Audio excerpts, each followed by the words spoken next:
The day I was born in the hospital and I was assigned the gender of a male, my fate was sealed. So I removed my lingerie.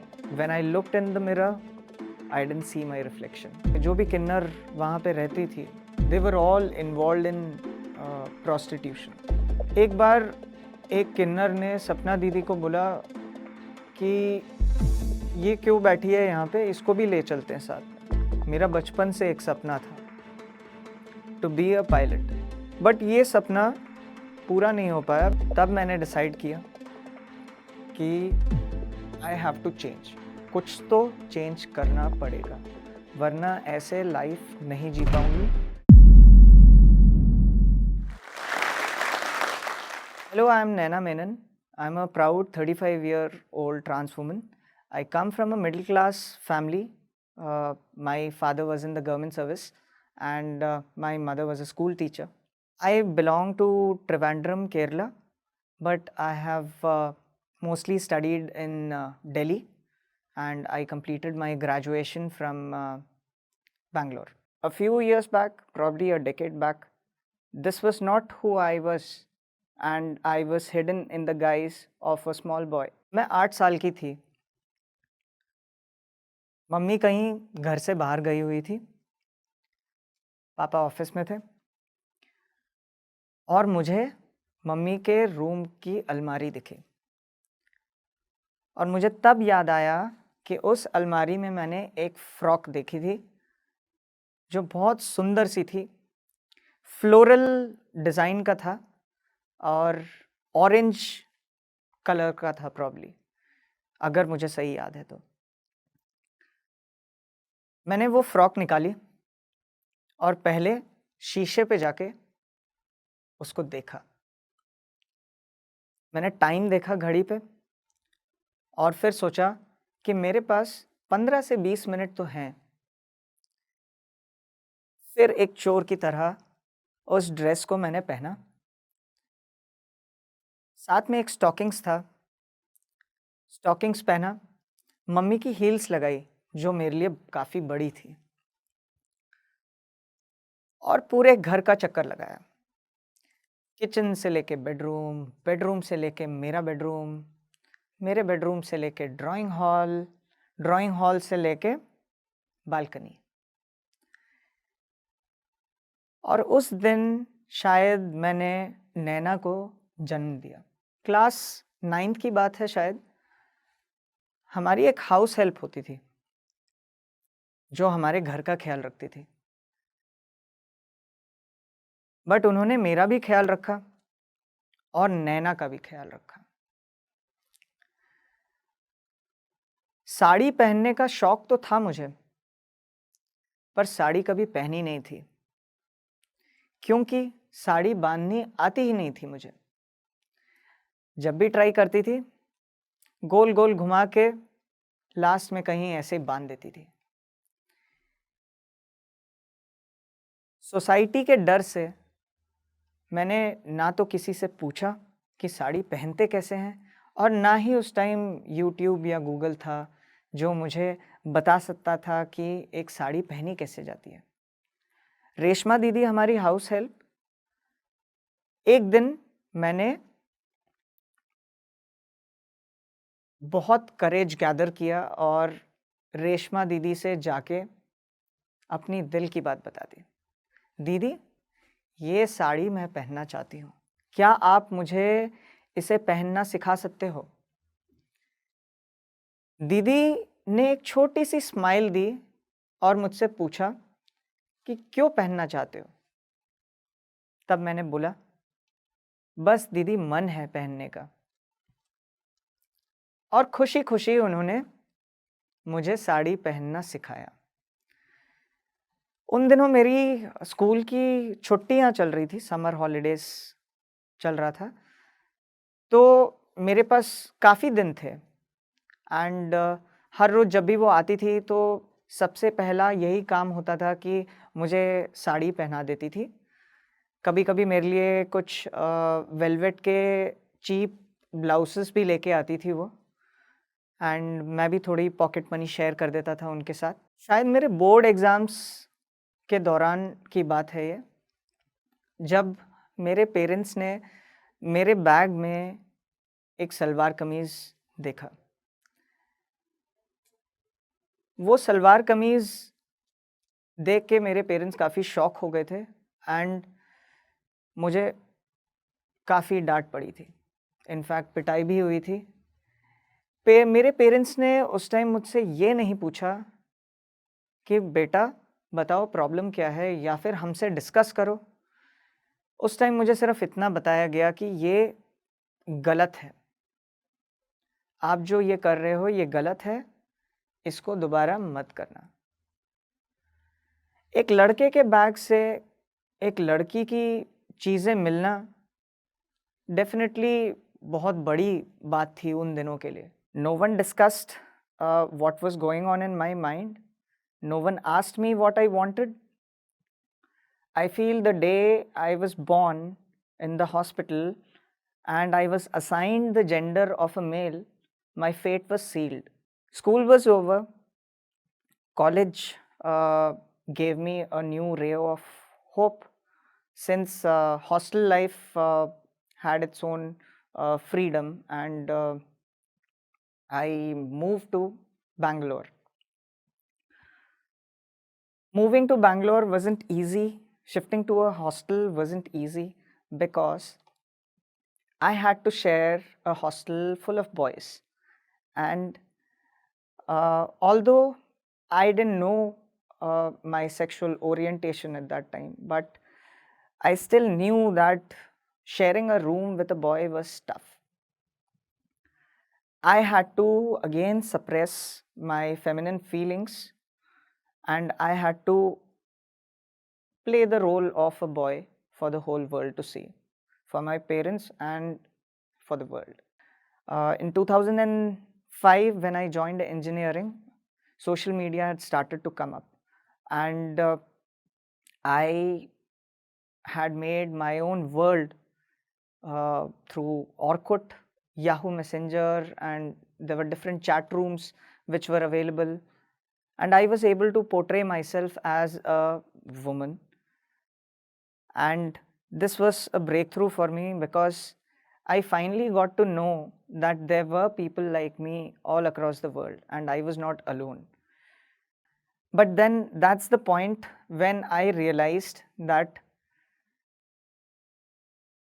कोई और मुझे help नहीं कर सकता है। Help मुझे अपने आप को खुद करना है। मुझे अपने आप को ऐसा बनाना है कि मैं जैसी भी लाइफ जीऊँ बाद में, मुझ पर कोई उँगली ना उठा सके। अपने आप को इतना काबिल बनाओ कि दुनिया बोले आप जैसे हो, we accept you. And that is when I decided that whatever I do, I'll do it well and I'll try to do whatever is possible. After college, I got an increase in freedom again. I started working. I had a good 7-figure salary job, which was a dream for most of my friends. I started exploring myself again. I bought new clothes. I had no dearth of money. I was able to set up an environment for myself which was very private and I was able to live happily. Social media again helped me in finding friends. I was able to save a lot of money. I was investing at the right places. But there was something missing. I didn't feel complete. After years of working, I still felt incomplete. Although I had started going out dressed as a woman, I used to dress up secretly at hotels. I used to go out to parties, most of which were LGBTQ parties, where I was happily accepted. But this was not enough for me. I still felt incomplete. Every time I undressed myself every time I removed the beautiful sequins or the velvet dress. Every time I removed the makeup, every time I had to get rid of the heels, every time I changed my dress or removed my lingerie, when I looked in the mirror, I didn't see my reflection. And this was hurting me and was taking away most of my energies. I was not able to grow. I was not able to live peacefully. तब मैंने decide किया कि I have to change, कुछ तो change करना पड़ेगा, वरना ऐसे लाइफ नहीं जी पाऊंगी, अपने आप को ही बर्बाद कर दूंगी। 2016 के आसपास मैंने पेरेंट्स से बात की अबाउट दिस। डेफिनेटली उनकी तरफ से पॉजिटिव रिस्पांस नहीं था एंड मुझे घर छोड़ना पड़ा था इवेंचुअली। मुझे बस मेंटल सपोर्ट चाहिए था, एक्सेप्टेंस चाहिए था, जो मुझे 70 से 80% लोगों से नहीं मिलता था, चाहे वो फ्रेंड्स हो, चाहे वो स्ट्रेंजर्स हो। पेरेंट्स की बात आई तो उन्होंने भी एक्सेप्ट नहीं किया एंड एक टाइम ऐसा आ गया था जब मैंने अपनी नौकरी छोड़ दी। अच्छी खासी इंजीनियर थी उस टाइम पे, प्रमोशन भी होने वाला था, but I left that job and Ahmedabad के रेलवे स्टेशन पे बैठी हुई थी।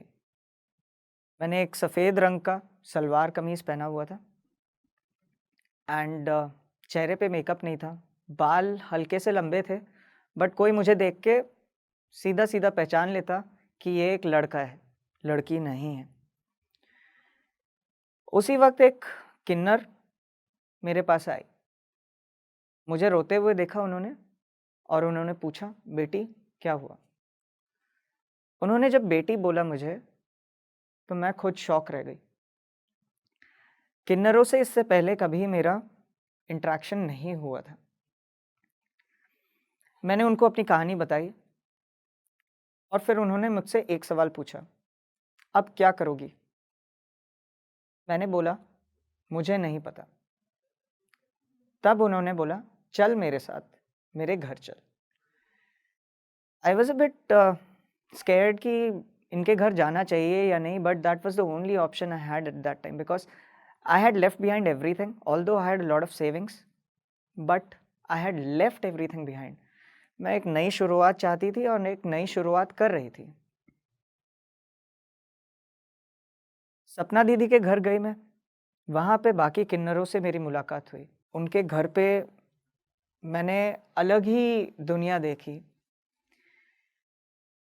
उनकी जितनी सहेलियाँ थी और जो भी लड़कियाँ वहाँ पे, जो भी किन्नर वहाँ पे रहती थी, they were all involved in prostitution. And मुझे कभी फोर्स नहीं किया गया कि आप भी इसमें आओ, आप भी पैसे कमाओ। एक बार एक किन्नर ने सपना दीदी को बोला कि ये क्यों बैठी है यहाँ पे, इसको भी ले चलते हैं साथ में।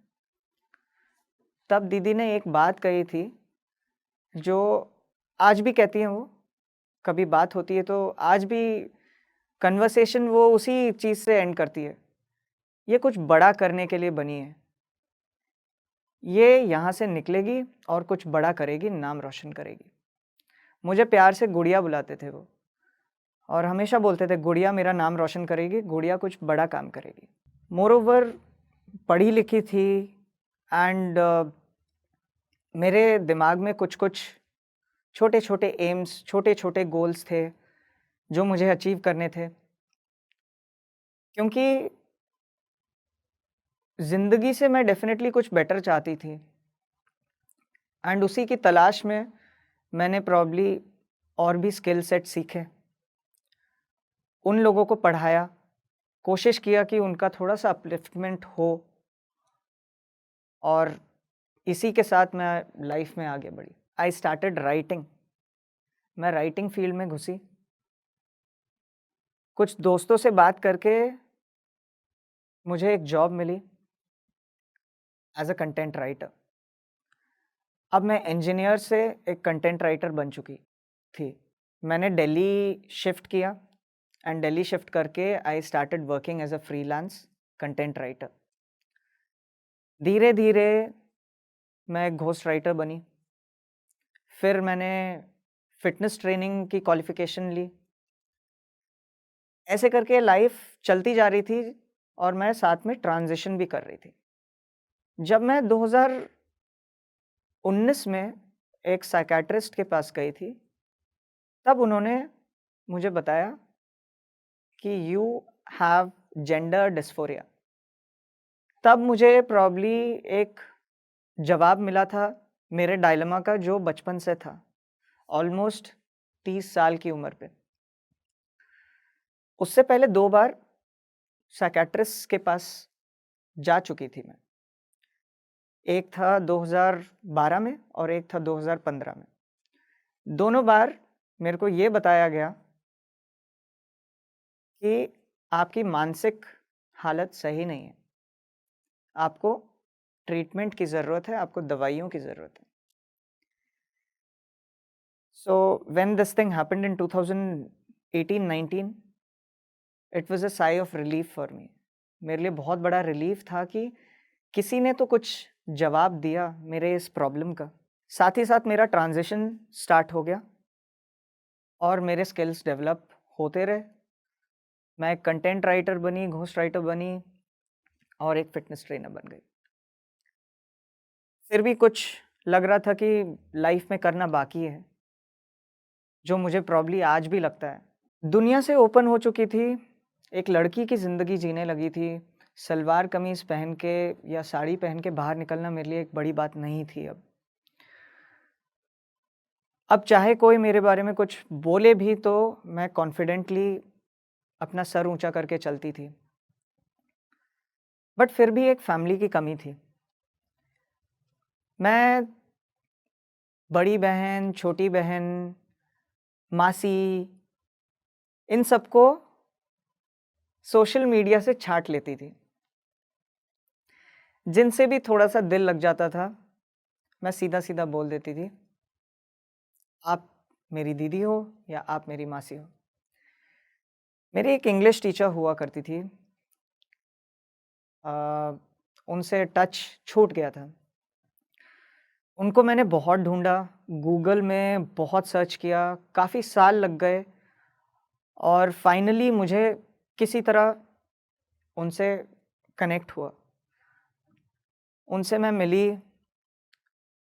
वो भी मुझे देख के थोड़ी हैरान थी।